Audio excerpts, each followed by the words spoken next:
So yun guys, may problema yung motor natin ngayon at kailangan natin siyang ipa-check.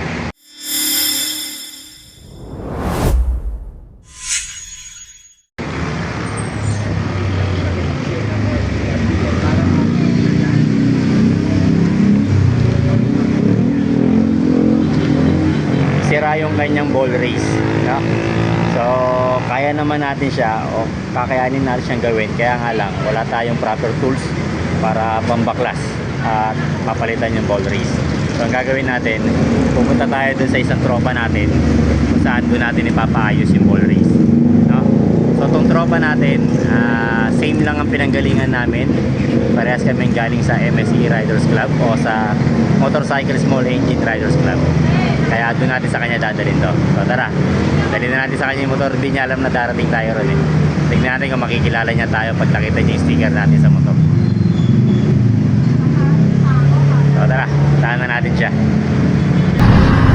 So kapag kayo galing kayo ng Sandoval Ave, patagos ng C6, eto yung welcome to Taytay Rizal, malapit na sila rito base sa Google Map.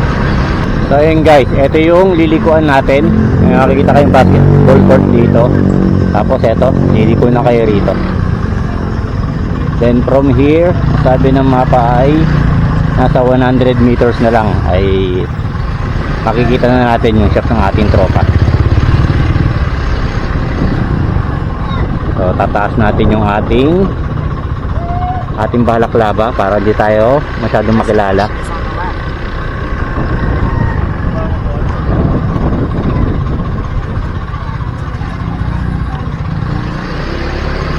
So ayun na nga, nakikita ko na sa may kaliwa yung kanyang shop. Ayan guys, yung shop ng ating tropa.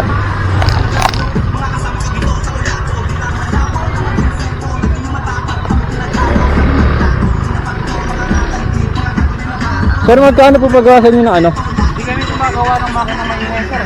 Ball. Hindi, ball race po. Ball race. Pag ayaw nyo po, tatapon ko na lang to. Pwede naman. May basurahan kayo dito? Magaling. Believer. Patira ko to. Ball race mo? Oh. Dali-dali mo yung gawin nila. Wala nga akong tools. Sabi mo sa tropa mo. Tropa ko sarili ko.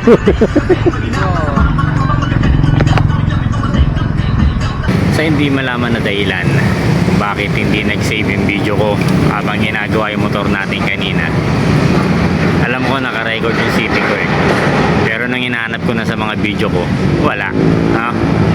Pero hayaan na natin yun. Ito na lang yung picture namin kanina after na magawa yung motor ko. So sa mga may nais na ipagawa sa mga motor nila, nire-recommend ako ang Bata ni Islao Motor Shop 101 sa may Santa Ana, Taytay Rizal, na pagmamayari ng ating tropa.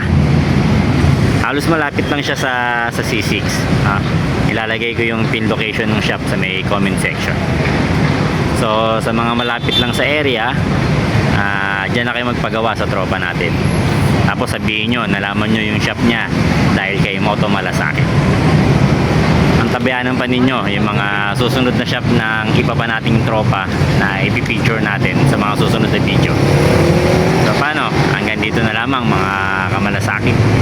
Tandaan, motor na maayos, ligtas na rider.